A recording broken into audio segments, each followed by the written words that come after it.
Ladies and gentlemen, it is with great pride that I stand before you today to present the findings of my Nuffield Farming Report, Herbicide Resistant Weeds, Investigating a Sustainable Future for Arable Farming. I would like to firstly start with my thank yous to the Nuffield Farming Scholarship Trust for actually selecting me in the first place, but also to my sponsors, the Yorkshire Agricultural Society. While I'm thanking people, I would also like to thank my wife, Rebecca, for supporting me through the Nuffield journey, and to my two little boys, William and Thomas, for behaving so well for Mummy while I was actually away travelling. Why? Why? That's a very good question. Put simply, I was looking for my next challenge. I had become well established on the family farming business after working alongside my dad and uncle since leaving Ag College in 2001. I had since got married, started a family, designed and built a new farmhouse, so applying for a Nuffield Farming Scholarship seemed like the next logical step. But why investigate herbicide resistance? For me, that was a very easy decision. I'm a basis qualified farmer who does all his own agronomy and has battled with herbicide-resistant blackgrass for my entire farming career. The answer lies in the yield map taken from the 2015 harvest above. The areas that you can see highlighted all yielded below 6.9 tonnes a hectare, entirely down to blackgrass. But despite that fact, the field yielded a fairly respectable 10.26 tonnes a hectare average. Watching that field through the previous season was quite upsetting for me as a farmer that strives for perfection. It was a failure in my eyes, and as usual, for all arable farming failures, it was right on the roadside for everyone to see. This resistance test shows the results from the blackgrass seeds that I collected and sent away for the resistance testing from the field in the previous slide. Put simply, it shows that our blackgrass is resistant to in-crop contact herbicides, the two target site columns. But on a more positive note, the sample didn't show any signs of an enhanced metabolism resistance, so herbicide programs should ideally be based on pre-emergence herbicides which carry a lower risk of resistance. This photograph accompanies the resistance test.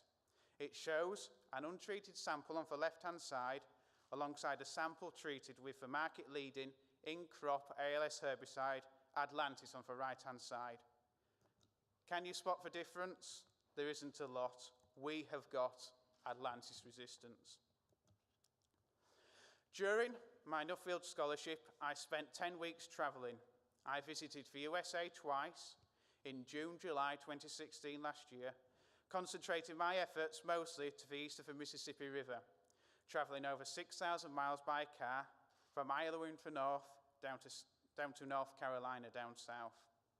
I returned to the USA in May this year and visited the Rodale Institute in Pennsylvania to look at organic no-till before travelling on to a herbicide resistance conference in Denver. I also visited Australia in October and November last year, starting in Western Australia before moving on to South Australia, Victoria and New South Wales. My final Nuffield journey was to Argentina in the spring of this year. Chemical control. It has been the backbone to controlling weeds since the introduction of 2,4-D around 70 years ago. I feel that this photo demonstrates a really good point. It was taken at the Purdue University Weed Demonstration Day in Illinois. The trial is in soybeans, and on the right-hand side, the plot has received a glyphosate Roundup Ready only program, and it is swamped into various glyphosate-resistant weeds that have developed in the United States since the introduction of Roundup Ready cropping 20 years ago. The plot on the left-hand side has received a well-planned herbicide program that includes pre- and post-emergence chemicals that act on for weeds in different ways from multiple chemical groups. The diversity of chemistry has achieved a very clean plot. Keeping with the chemical control theme, here you can see some of the chemistry still available to others around the world that have all been banned within my farming career on either environmental or health grounds.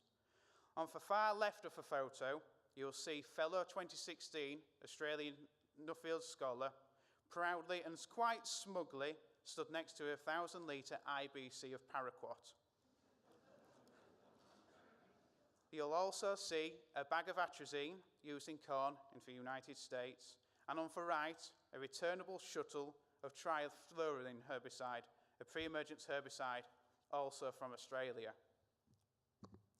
But I was always very pleased to see examples of cultural control. This picture was taken on the Bakehouse family farm in southwest Iowa. On the left-hand side, the soybeans were no-till planted into a rye cover crop that itself had been established straight after harvesting the previous corn crop. The cover crop helped to provide protection against erosion, nutrient loss, and most importantly of all, it also acted as a mulch to stop weed emergence. On the right-hand side, the beans had been no-till planted into the previous corn crop, which was established on-farm standard. Despite the plot on the left-hand side not looking quite as good as the one on the right, visually, there was actually very little difference in establishment count, and the cover crop plot had visibly fewer weeds at harvest time. To name a few of the other examples of cultural best practice that I saw, including inter-row cultivating and some of the harvest weed seed control techniques in Australia. There's 6 in total. Ray Harrington is pictured on the left-hand side and is the inventor of one of those techniques, the Harrington seed destructor, which smashes up weeds from the chaff element out of the back of a combine. Ray's total farming mantra was, "Don't let the weeds call for shots." Meeting Professor Stephen Powell's at the Australian Herbicide Research Initiative was probably the turning point in my Nuffield travels. Stephen had moved to Western Australia in 1998 to help set up ARI. But it wasn't just the excellent research at ARI that impressed me. It was also the way that it was communicated through the Weed Smart initiative that contacts growers and agronomists through many forms, including having its own Twitter account with over 3,100 followers, a fortnightly email called ARI Insight that has over 3,200 global subscribers with a highly impressive 40% open rate. Podcasts, these were regularly downloaded and listened to on the tractor while working. It was probably helped that the fact in rural Australia, the choice of radio stations wasn't that great, unless you liked cricket. Webinars, YouTube videos, and online short courses such as Herbicide Resistance 101 and Harvest Weed Seed Control 101. And finally, they had a Weed Smart Week that toured the country looking at all things herbicide resistance, which included indoor presentations and farm visits. But to do communication well cost a lot of money and consumed around 30% of ARI's total budget. But Professor Prowls valued the fact without farmers implementing the results of ARI's research, then the entire process was pointless.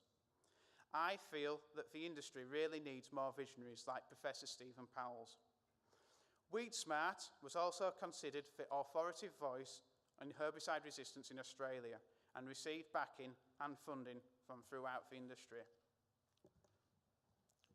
That leads nicely onto what I consider to be the most important recommendation from my report. I strongly believe that advice for herbicide-resistant management needs to come from one voice, with funding coming directly from our AHDB, cereals and oilseeds levy, with added financial support from the entire agrochemical industry. By developing this one-voice approach, I believe that it will avoid mixed messages and confusion from growers. To test whether this would be acceptable to growers, I ran a little Twitter poll, and 61% of those that voted agreed with the one-voice concept. I also think that herbicide boxes and labels should have the Herbicide Resistant Action Committee classification group on them to help aid herbicide rotation.